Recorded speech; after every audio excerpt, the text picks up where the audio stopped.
Just like you saw me play. You want to do both. How many snaps in a football game can you play? All of them, if they give me the chance and the opportunity to do it.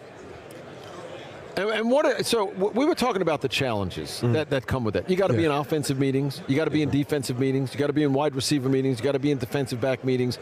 How is there enough time to do all that? How did you prepare for that when you played college? Well, we kind of got 24 hours in a day. We probably sleep for about 8 of those, so we probably got 16 more. So the 16 and all that of them I'm dedicated to those. Yeah, all of them dedicated to football.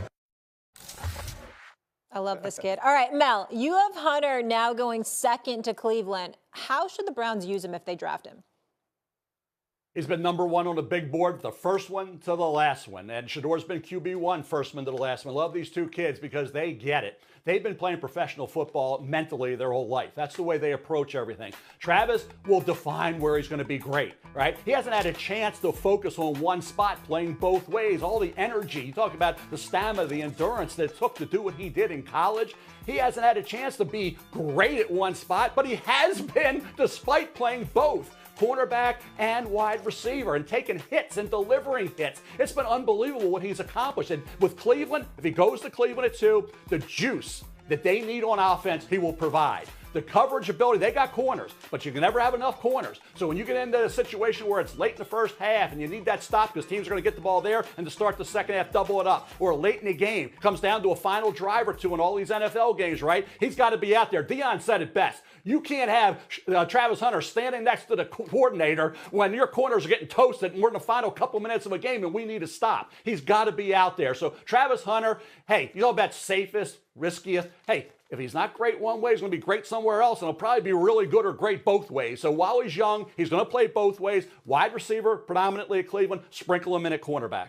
Yeah, I think if he goes to Cleveland, when you're looking at Newsome, Ward, and Emerson, it makes more sense for him to be a primary wide receiver, and you sprinkle him in defensively. But I believe he's a Hall of Fame defensive back. I believe he's a guy that could come into the league and have that Derek Stingley, Pat Surtain effect, especially the way that he plays the football. I tweeted about it watching the pro day that the dude didn't go out and catch with gloves. And Shannon knows this. You get comfortable playing with those gloves, and you sort of start to utilize them as a crutch. On the biggest job interview that he's ever had, he said, you know what? I'm going to go out here with no gloves. I'm going to catch every football. I'm going to absorb it into my hands because I am that skilled at this position. But think about that playing defense. If he touches the football 6 to 8 times and comes down with those interceptions, that changes a football game. And so to me, I would have him as my cornerback 1 and then sprinkle him in on offense in 11 personnel when you go 1 back, 1 tight end, and now you give him opportunities to not only make plays on 3rd down and in the red zone, but be utilized in the 2-minute the way that Deion Sanders says he should be. Shay? I agree with you, RC. And he said they asked him how many plays he's going to play. He said all of them.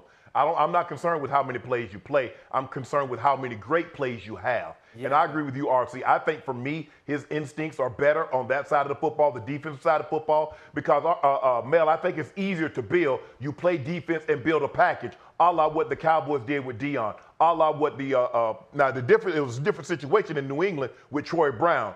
But with that being said, I agree with you, RC. I think he has Hall of Fame instincts and ability at the DB position, and then you sprinkle in a package because I believe it's easier to build a package for an offensive player as it is a defensive player. But it's going to be tough because, hey, you getting Jefferson, you getting Chase, you getting the best of the best.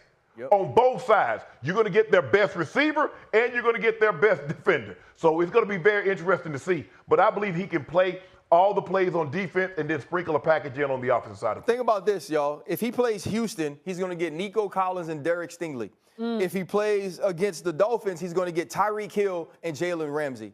That's a little bit different than playing against those guys at Colorado State. So I believe you do need to be smart with Travis Hunter to make sure you can get those great plays like you said, Shannon. Absolutely. Mel, I never have enough time with you. I had a lot of questions about what the Raiders are doing. Geno, Pete Carroll, now maybe going running back. So you're just... Had been. Now, I want to do a little bit of a sound off because earlier this morning, if you were watching, it was in this hour, we had a pretty good and healthy debate about Shedeur Sanders and whether or not he has all the athletic traits and everything else. And Mel offered a spirited defense of Shedeur Sanders, talking about historically great pocket passers, including Johnny Unitas. I want you to know that the debate spilled into the break. What you were about to see took place in the commercial break with Mel and Field. Johnny Unitas could play in any era. He could play right now and tear up defenses in the NFL. I don't doubt that. My point was, it doesn't matter if it was 1968 or 2025. You can still win from the pocket, young fielding. Well, you got to have a good offensive line. That's the part that makes me very nervous. Please tell me we're rolling on this. Giants, Saints. That's exactly what I said about Brady when he was drafted. You're right. Yeah, hey, and you nailed that one. But Brady at 44 played behind that Bucs offensive line. That was elite. With, by the way. Right. Great pass catcher. And when the great Patrick Mahomes played behind a garbage offensive line, he stunk it up.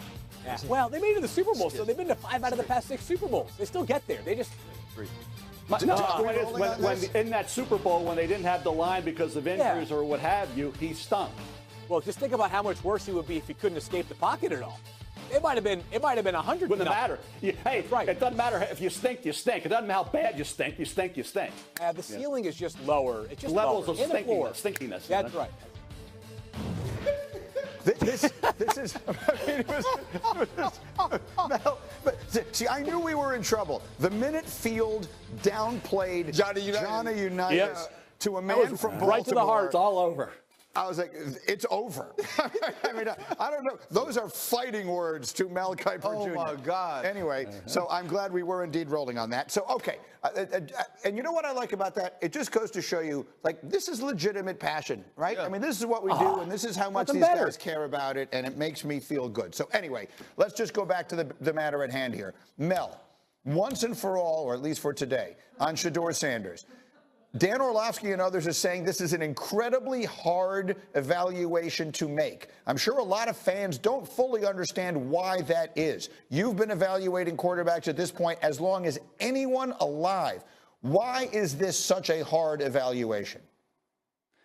First of all, what Young Fielding was saying is, I'm old and the game has passed me by. That's what he was saying. Whoa. The game has passed me by. Your word, but not mine. It has not passed Joe Burrow by. Jared Goff by, Tua. There's other guys in the league that are playing pretty good that win from the pocket. For Shedeur Sanders, it's a tough evaluation, guys, because he doesn't have the rocket arm, the 4.6 speed, and he's not 6'4", 230. That's the bottom line. What he has is all the things you need once you're under center and you drop back in that pocket, and you got to try to be a surgeon and drive your team down the field. Talk about decision-making, accuracy, toughness, all the intangibles you need. He said, hey, I don't have to throw a fast 99-mile-per-hour fastball all the time. I got to make it easier for my receivers. Talk about a wobbly ball. Who threw the most accurate wobbly ball in NFL history? It was Peyton Manning, who Young Fielding wouldn't have wanted had he come out of Tennessee this year. We're going to call him an undrafted free agent. He can't play in the NFL right now. Peyton Manning could. So for Shedeur Sanders, I believe in old school traditional.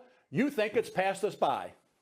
Here's the thing that I'm now realizing, Greeny. And Greeny, you've been doing First Draft with us this September, so you know this. Mel keeps reminding me, Young Fielding, you can't take Will Campbell out of the great LSU, where notable alums include the likes of Ryan Clark, because he's got 32 and 5/8-inch arms. You can't draft outliers. And you're comparing Shedeur Sanders to quarterbacks that played back when, I don't even know, Johnny Unitas retired in 1973. And who else? Dan Marino and John Elway and guys from the 83 draft class.